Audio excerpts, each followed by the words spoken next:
Long overdue. Sa totoo lang po, nung naitatag to, nandyan ang MRI machine. Pero pag tinanong mo yung mga barangay chairman natin na naparito at mga kapitbahay natin, wala silang idea na may MRI machine tayo. Only a few who knows na may CT scan machine tayo. Only few who knows. Sa pagbasa ko ng mga sulat ng mga taga-lungsod ng Maynila, isa sa nakita kong common cancer killer sa ating mamamayan ay ang breast cancer.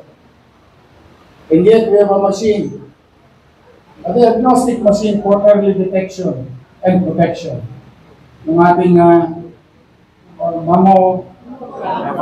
Yun na nga yun.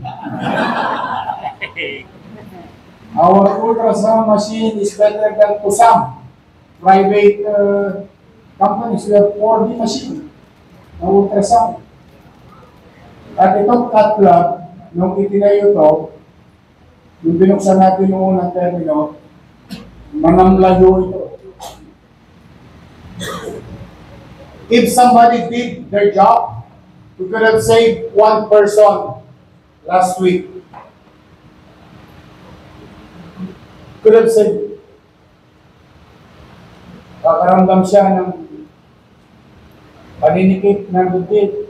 Gusto niya magpa-check up, hindi siya naka-avail. So, malaki ito ang kanyang kabuluwa.